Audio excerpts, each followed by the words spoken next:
Bonjour. Aujourd'hui, c'est la fête de notre patronne, Sainte Thérèse d'Avila. Je vous souhaite la bienvenue à tous ceux et celles qui vont se joindre à nous de façon virtuelle pour cette célébration d'Action de grâce. Nous avons cette année réalisé une neuvaine préparatoire à cette grande fête. J'espère que ça va porter des fruits. Je commence avec la question suivante. Est-ce que vous savez pourquoi Sainte Thérèse d'Avila a été choisie la patronne du diocèse d'Amos? Alors, je vous laisse avec cette question-là au début de la célébration. Et puis, je vous dis que je donnerai des éléments de réponse après. Donc, pourquoi Sainte Thérèse a-t-elle été choisie la patronne du diocèse d'Amos? Bonne célébration.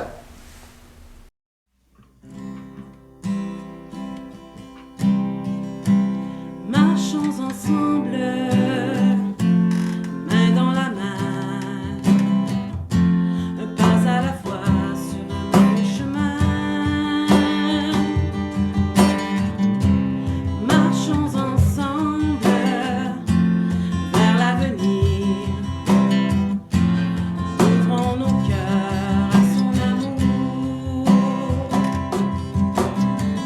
gardons nos regards fixés vers l'horizon, suivons la route jusqu'au bout, laissons le soleil réchauffer nos cœurs, marchons ensemble pour le bonheur, marchons ensemble, main dans la main, un pas à la fois sur un même chemin. Marchons ensemble vers l'avenir, ouvrons nos cœurs à son amour. Nous sommes rassemblés au nom du Père et du Fils et du Saint-Esprit. Amen. Amen. La paix soit avec vous. Et avec votre esprit. Vous trouvez la réponse à la question? Je vous la donne. Alors, le gouvernement du Québec avait fait demander à Monseigneur Latulippe, qui était évêque de Haileybury, dans le nord de l'Ontario, de faire une tournée dans la région et puis d'identifier le site d'une future paroisse dans ce qui allait devenir Amos. Alors, le 15 octobre en 1911, donc 15 octobre 1911, c'était la fête de Sainte Thérèse d'Avila, Monseigneur Latulippe a célébré une première messe sur la rive de l'Aricana, du côté ouest. Et puis, il a dit, il voyait le beau buton qu'il y avait de l'autre bord, là, puis il disait, ça sera l'endroit de la future église dédiée à Sainte Thérèse d'Avila, puisque c'est sa fête aujourd'hui. Alors, la paroisse, fondée en 1914, a pris Sainte Thérèse d'Avila comme patronne. Et 25 ans plus tard, quand le diocèse a été fondé en 1939, alors Sainte Thérèse d'Avila, patronne de la paroisse, est devenue patronne du diocèse. Voilà donc pourquoi Sainte Thérèse d'Avila se retrouve aujourd'hui comme la patronne du diocèse d'Amos. Sainte Thérèse d'Avila nous enseigne le chemin de l'intimité avec le Seigneur, de la rencontre et du don total de soi à Dieu. Alors, en commençant notre célébration, reconnaissons notre besoin de purification, notre besoin de conversion et implorons la miséricorde de notre Dieu. Seigneur Jésus, envoyé par le Père pour guérir et sauver toute l'humanité, prends pitié de nous. Prends pitié de nous. Ô Christ, venu dans le monde appeler tous les pécheurs à la conversion, prends pitié de nous. Prends pitié de nous. Seigneur, élevé dans la gloire du Père, où tu intercèdes pour nous, prends pitié de nous. Prends pitié de nous. Que Dieu Tout-Puissant nous fasse miséricorde, qu'il nous pardonne nos péchés et nous conduise à la vie éternelle. Amen. Prions le Seigneur. Dieu, qui a suscité par ton Esprit Saint Sainte Thérèse de Jésus pour montrer à l'Église le chemin de la perfection, fais-nous trouver notre nourriture dans sa doctrine spirituelle et brûler du désir de la véritable sainteté. Par Jésus-Christ, ton Fils, notre Seigneur et notre Dieu, qui règne avec toi et le Saint-Esprit, maintenant et pour les siècles des siècles. Amen. Lecture de la lettre de Saint Paul apôtre aux Romains. Que dirions-nous d'Abraham, notre ancêtre selon la chair? Qu'a-t-il obtenu? Si Abraham était devenu un homme juste par la pratique des œuvres, il aurait pu en tirer fierté, mais pas devant Dieu. Or, que dit l'Écriture? Abraham eut foi en Dieu et il lui fut accordé d'être juste. Si quelqu'un accomplit un travail, son salaire ne lui est pas accordé comme un don gratuit, mais comme un dû. Au contraire, si quelqu'un, sans rien accomplir, a foi en celui qui rend juste l'homme impie, il lui est accordé d'être juste par la foi. C'est ainsi que le psaume de David proclame heureux l'homme à qui Dieu accorde d'être juste, indépendamment de la pratique des œuvres. Heureux ceux dont les offenses ont été remises et les péchés effacés. Heureux l'homme dont le péché n'est pas compté par le Seigneur. Parole du Seigneur. Nous rendons grâce à Dieu. Tu es un refuge pour moi, de champs de délivrance tu m'as entouré. Tu es un refuge pour moi, de champs de délivrance tu m'as entouré. Heureux l'homme dont la faute est enlevée et le péché remis. Heureux l'homme dont le Seigneur ne retint pas l'offense, dont l'esprit est sans fraude. Tu es un refuge pour moi, de champs de délivrance tu m'as entouré. Je t'ai fait connaître ma faute, je n'ai pas caché mes torts. J'ai dit, je rendrai grâce au Seigneur en confessant mes péchés. Tu es un refuge pour moi, de champs de délivrance tu m'as entouré. Toi, tu as enlevé l'offense de ma faute. Que le Seigneur soit votre joie. Exultez, homme juste. Homme droit, chantez votre allégresse. Tu es un refuge pour moi, de champs de délivrance tu m'as entouré.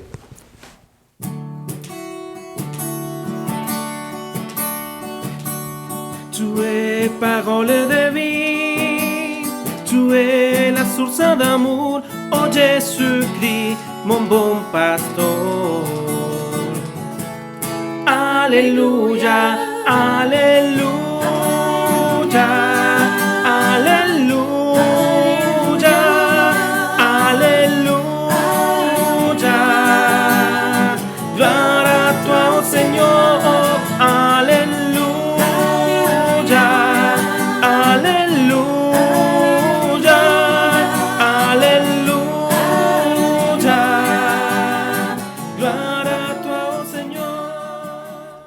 Le Seigneur soit avec vous. Et avec votre esprit. Évangile de Jésus-Christ selon saint Luc. Gloire à toi, Seigneur. En ce temps-là, comme la foule s'était rassemblée par milliers au point qu'on s'écrasait, Jésus, s'adressant d'abord à ses disciples, se mit à dire « Méfiez-vous du levain des pharisiens, c'est-à-dire de leur hypocrisie. Tout ce qui est couvert d'un voile sera dévoilé, tout ce qui est caché sera connu. Aussi, tout ce que vous aurez dit dans les ténèbres sera entendu en pleine lumière. Ce que vous aurez dit à l'oreille dans le fond de la maison sera proclamé sur les toits. Je vous le dis, à vous, mes amis, ne craignez pas ceux qui tuent le corps et après cela ne peuvent rien faire de plus. Je vais vous montrer qui vous devez craindre. Craignez celui qui, après avoir tué, a le pouvoir d'envoyer dans la géhenne. Oui, je vous le dis, c'est celui-là que vous devez craindre. Est-ce que l'on ne vend pas 5 moineaux pour 2 sous? Or, pas un seul n'est oublié au regard de Dieu. À plus forte raison, les cheveux de votre tête sont tous comptés. Soyez sans crainte, vous valez plus qu'une multitude de moineaux. Acclamons la parole de Dieu. Louange à toi, Seigneur Jésus.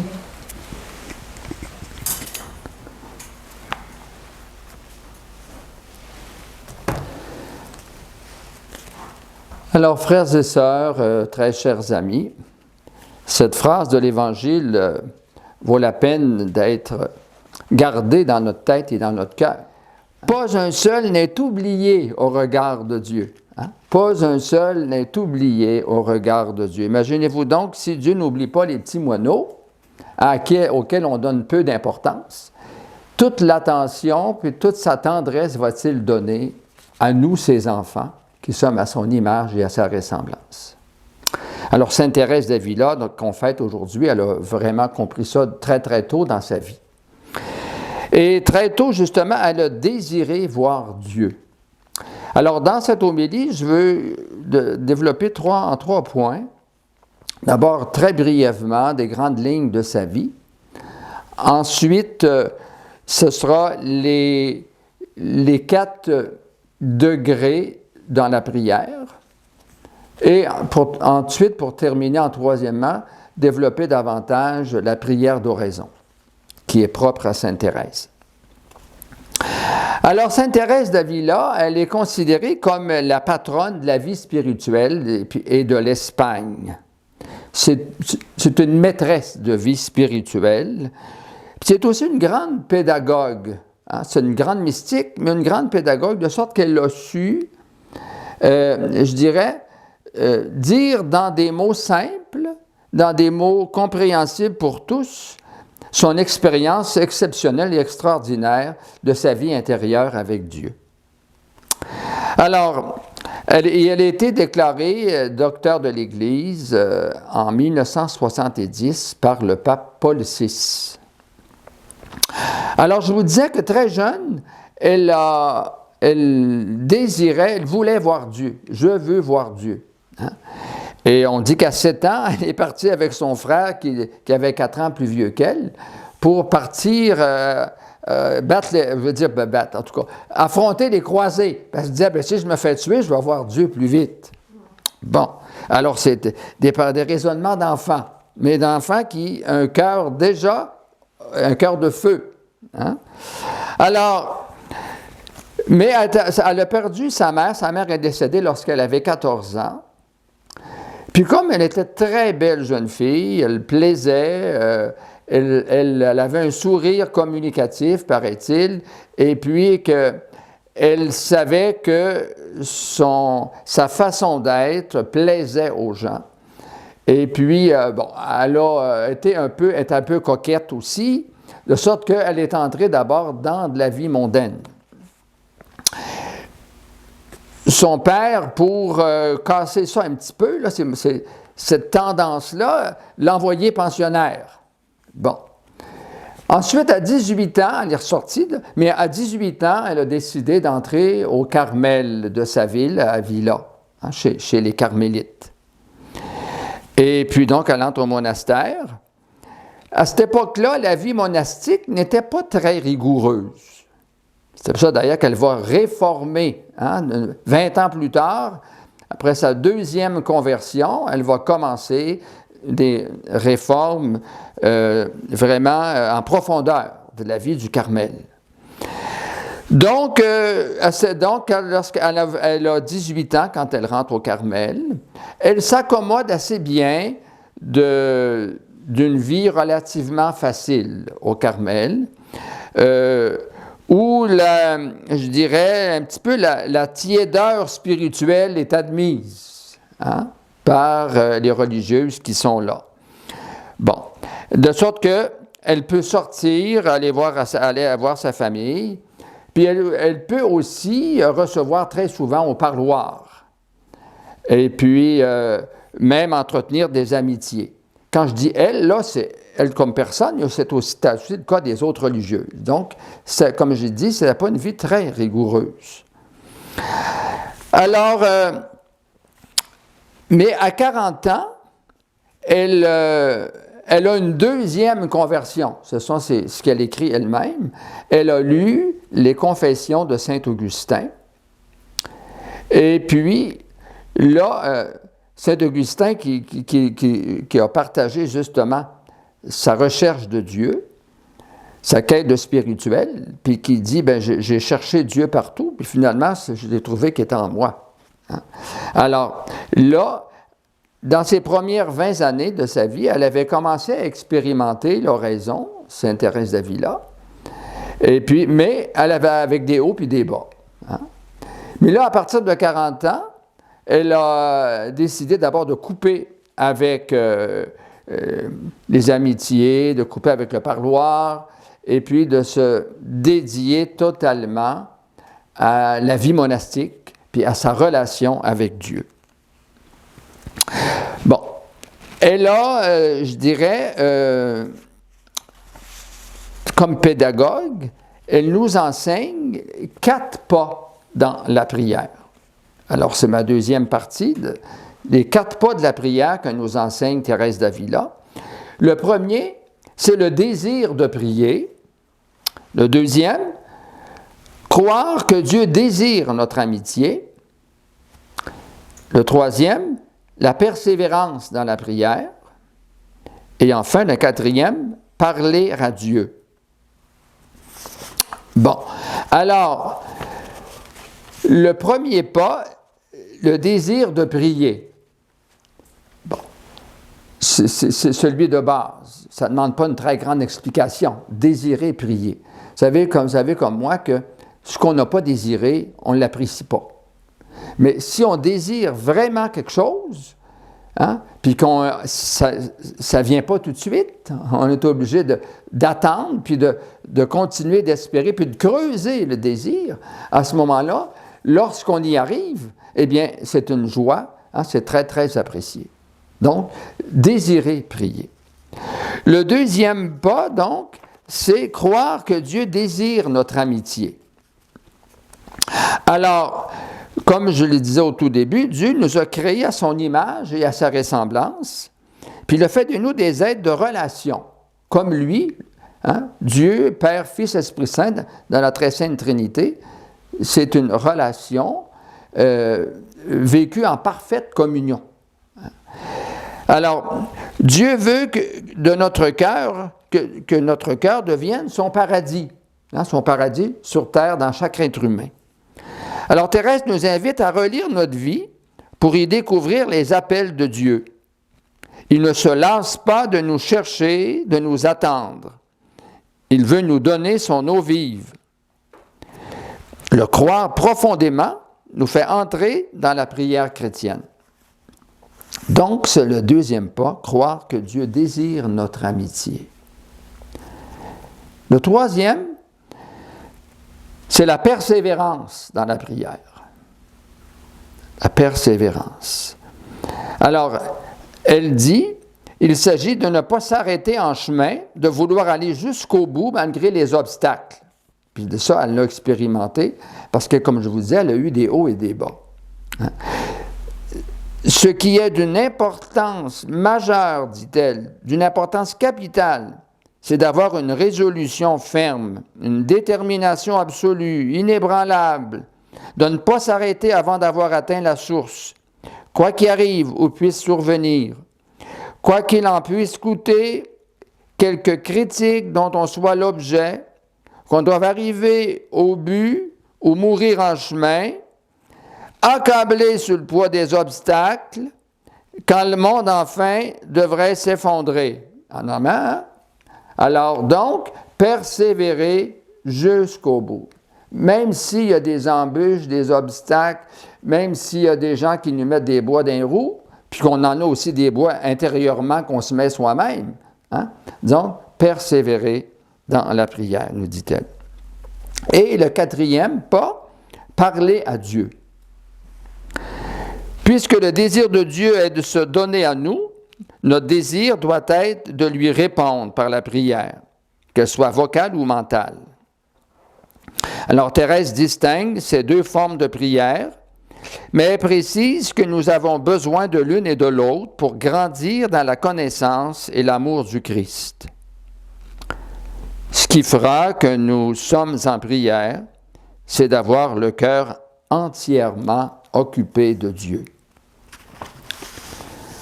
Alors, donc Thérèse a pratiqué les deux formes de prière, la prière vocale et mentale. Cependant, elle est allée jusqu'au bout dans la prière mentale, dans l'intériorité. C'est celle donc qu'elle a pratiquée davantage. Elle nous dit que, c'est pour ça qu'elle parle d'amitié, d'entretien, de réciprocité amoureuse entre un je et un tu. Pour faire des progrès dans l'oraison, alors à ce moment-là, hein, on entre plus en profondeur que les 4 pas de la prière dont j'ai dit tout à l'heure. Alors, pour entrer en profondeur dans cette intimité, dans cette réciprocité amoureuse entre un je et un tu, alors, l'essentiel n'est pas de penser, mais d'aimer plus, d'aimer beaucoup. Ainsi donc, dit-elle, attachez-vous de préférence à ce qui enflammera davantage votre amour. Hein, c'est ce qu'elle nous dit dans le château intérieur. S'attacher de préférence à ce qui enflammera davantage notre amour. Alors, pour compléter sur l'oraison, alors elle nous dit, être en oraison, c'est communier au Christ. Le but de l'oraison n'est pas de se sentir bien, de faire le vide, d'être recueilli, d'avoir des belles pensées. Mais le but de l'oraison, c'est l'union à Dieu. C'est un échange de 2 regards. J'aime Dieu et il m'aime, au-delà de ce que je peux ressentir. Et sa définition de l'oraison est la suivante. C'est une amitié intime, un entretien fréquent, seul à seul, avec celui dont nous nous savons aimer. Non dont nous nous sentons aimés. Il y a une différence entre se sentir aimé et se savoir aimé. Parce qu'elle dit, si on fixe le se sentir aimé, eh bien, quand va arriver des difficultés, puis on ne ressentira plus rien, on va abandonner l'oraison. Hein? Donc, c'est pas quand on se sent aimé, mais quand de se savoir aimer, de savoir que lui, il est toujours au rendez-vous. Même si moi, je suis moins en forme, même s'il y a toutes sortes de choses qui me distraient, hein, se savoir aimer, c'est savoir que lui est toujours là, au rendez-vous, entre le tu qu'il est et le je que je suis. Alors, à ce moment-là, je dirais, le chemin est ouvert pour cette communion intime. Alors, que Thérèse, en conclusion, que Thérèse nous aide à faire du Christ le centre de notre vie, puis de notre action. Elle qui est la patronne de notre diocèse. Et je reprends cette prière qui a été dite chaque jour de la neuvaine. Thérèse, apprends-nous l'oraison intérieure. Aide-nous à nous abandonner en Dieu notre Père. Il veut nous épouser dans son Fils, nous abreuver à la source de son esprit. Qu'avec toi, nous lui appartenions toujours. Thérèse, fais-nous comprendre que Dieu ne change pas quand le monde passe, qu'il est lumière où son corps nous révèle l'Église. Guide-nous au château intérieur de notre âme, où nous ne serons plus qu'un avec l'aimé, Amen.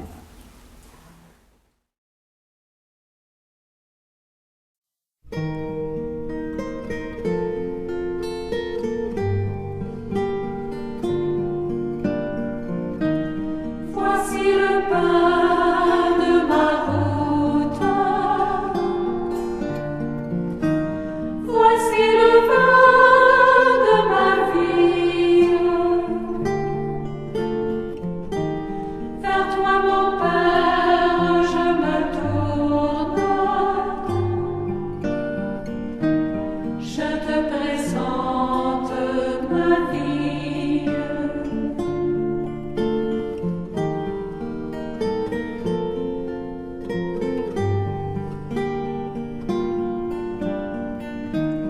Voici le pain de mes souffrances. Voici le vin de mes joies. En toi, mon Père, j'ai confiance. Je te présente ma vie. Je te présente ma vie.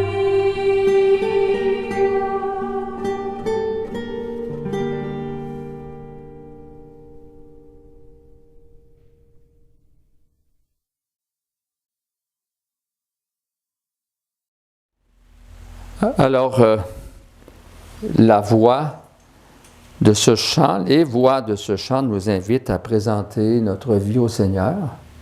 Alors, c'est ce que nous faisons. Mais nous ouvrons aussi notre pensée, notre cœur, à tous les diocésains, diocésaines du diocèse d'Amos, particulièrement les plus souffrants. Présentons au Seigneur toutes les familles. Présentons au Seigneur les personnes qui sont en recherche d'une vie, je dirais, authentique, d'une relation vraie, profonde avec le Seigneur.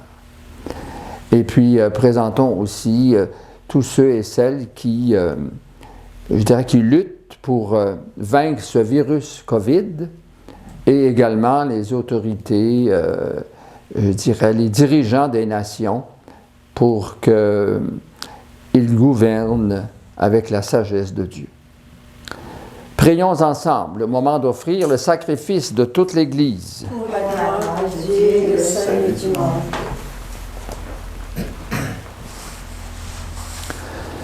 Que nos offrandes puissent te plaire, Seigneur, comme savait parfaitement te plaire le cœur entièrement donné de Sainte Thérèse. Nous te le demandons par Jésus-Christ, ton Fils, notre Seigneur. Amen. Le Seigneur soit avec vous. Et avec votre esprit, Élevons notre cœur. nous le tournons vers le Seigneur. Rendons grâce au Seigneur notre Dieu. Cela est juste et bon. Vraiment, il est juste et bon de te rendre gloire, de t'offrir notre action de grâce, toujours et en tout lieu, à toi, Père très saint, Dieu éternel et tout-puissant. Nous célébrons les prévenances de ton amour pour tant d'hommes et de femmes parvenus à la sainteté en se donnant au Christ à cause du royaume des cieux. Par ce mystère d'alliance, tu veux que notre condition humaine retrouve sa splendeur première et que dès ici-bas, nous ayons un avant-goût des biens que tu nous donneras dans le monde à venir. C'est pourquoi avec les anges et tous les saints et saintes, nous chantons et proclamons.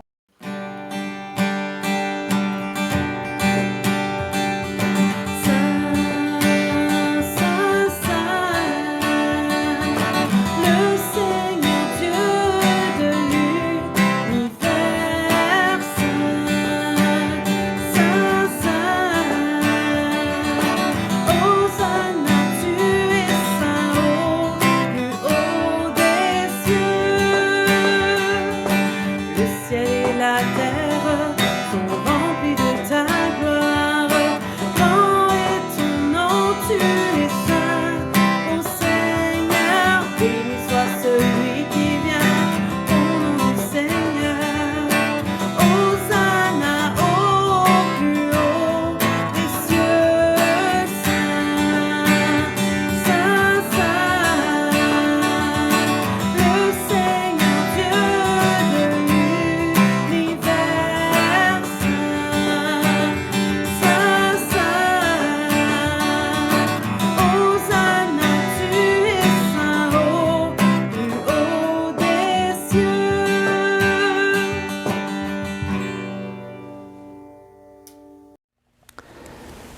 Toi qui es vraiment saint, toi qui es la source de toute sainteté, Seigneur, nous te prions, sanctifie ces offrandes en répandant sur elles ton esprit. Qu'elles deviennent pour nous le corps et le sang de Jésus le Christ, notre Seigneur. Au moment d'être livré et d'entrer librement dans sa passion, il prit le pain. Il rendit grâce, il le rompit et le donna à ses disciples en disant « Prenez et mangez-en tous. Ceci est mon corps livré pour vous. »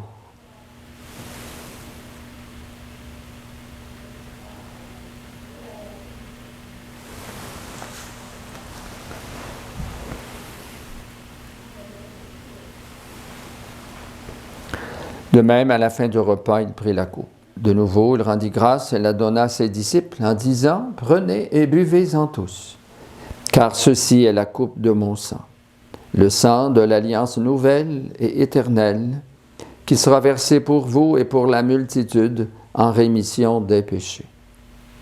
Vous ferez cela en mémoire de moi. »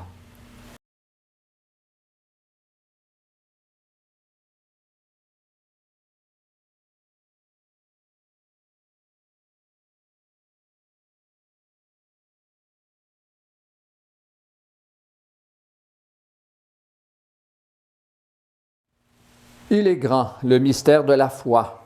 Nous proclamons ta mort, Seigneur Jésus. Nous célébrons ta résurrection.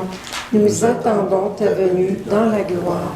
Faisant ici mémoire de la mort et de la résurrection de ton Fils, nous t'offrons, Seigneur, le pain de la vie et la coupe du salut, et nous te rendons grâce, car tu nous as choisis pour servir en ta présence. Humblement, nous te demandons qu'en ayant part au corps et au sang du Christ, nous soyons rassemblés par l'Esprit Saint en un seul corps. Souviens-toi, Seigneur, de ton Église répandue partout dans le monde.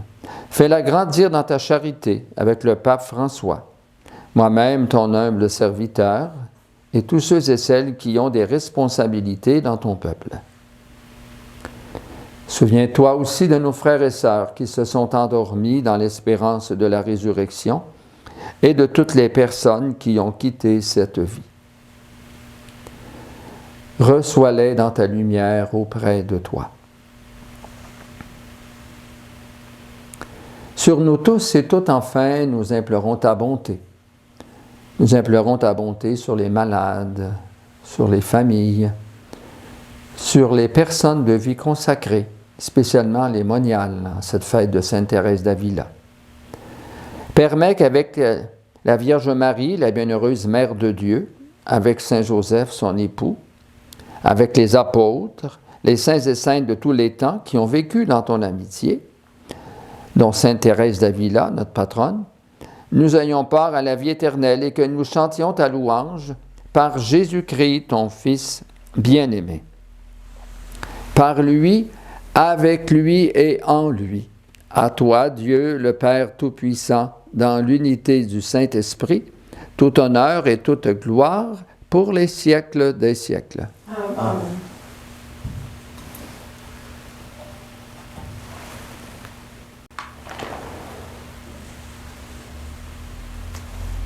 Sainte Thérèse donne le conseil de toujours invoquer l'Esprit Saint avant de prier.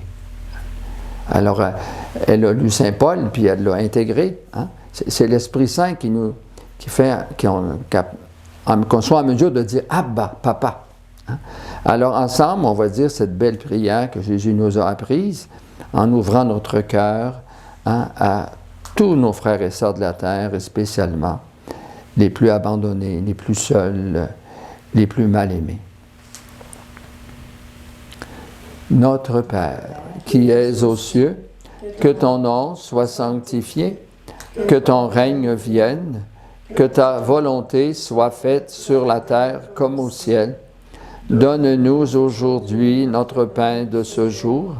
Pardonne-nous nos offenses, comme nous pardonnons aussi à ceux qui nous ont offensés. Et ne nous laisse pas entrer en tentation, mais délivre-nous du mal. Délivre-nous de tout mal, Seigneur, et donne la paix à notre temps. Par ta miséricorde, libère-nous du péché. Rassure-nous devant les épreuves en cette vie où nous espérons le bonheur que tu promets et l'avènement de Jésus-Christ, notre Sauveur. Car c'est à toi qu'appartiennent le règne, la puissance et la gloire pour les siècles des siècles. Amen. Seigneur Jésus-Christ, tu as dit à tes apôtres, « Je vous laisse la paix, je vous donne ma paix. Ne regarde pas nos péchés, mais la foi de ton Église.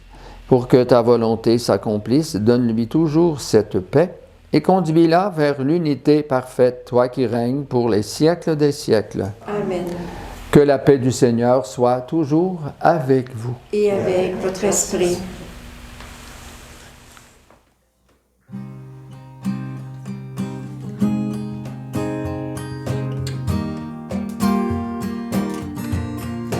Agneau de Dieu qui enlève le péché du monde, prends pitié de nous, prends pitié de nous.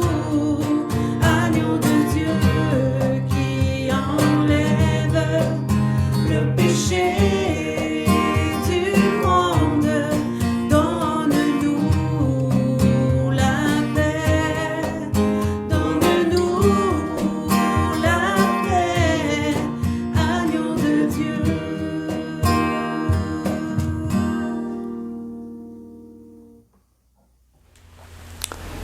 Heureux sommes-nous d'être les invités à la table du Seigneur.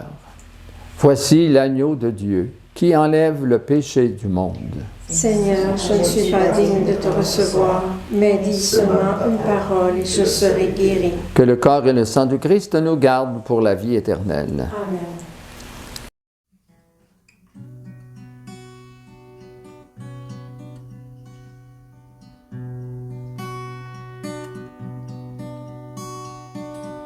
Toi le pain vivant descendu du ciel, source d'amour, viens nourrir mon âme. Présence réelle, Jésus, Eucharistie, mystère d'amour, envoie-moi ton esprit. Jésus, Eucharistie, toi le don de Dieu pour la vie du monde. Jésus, toi le pain vivant, descendu du ciel, alliance d'amour. Toi le pain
Prions.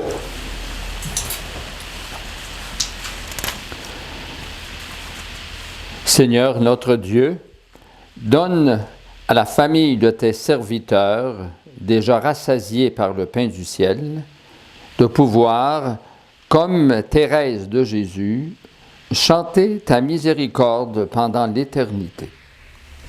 Par Jésus-Christ, ton Fils, notre Seigneur. Amen. Alors, en terminant, je veux dire toute ma reconnaissance, puis dire des merci sincères à M. Jacques Gauthier, qui a écrit les 9 pas de la neuvaine, donc les 9 réflexions. Et donc, j'ai eu des échos, je sais que ça a été très, très apprécié. J'ai déjà remercié personnellement Jacques, mais je le fais à ce moment-ci, là, en terminant cette Eucharistie. Et mon espérance, c'est que ça nous donne une petite poussée de plus dans notre relation avec le Seigneur, dans notre relation intime avec lui. Qu'on fasse des pas dans la prière, dans la spiritualité. Le Seigneur soit avec vous. Et avec votre esprit. Que Dieu Tout-Puissant vous bénisse, le Père, le Fils et le Saint-Esprit. Amen. Allez et demeurez dans la joie et la paix du Christ. Nous rendons grâce à Dieu.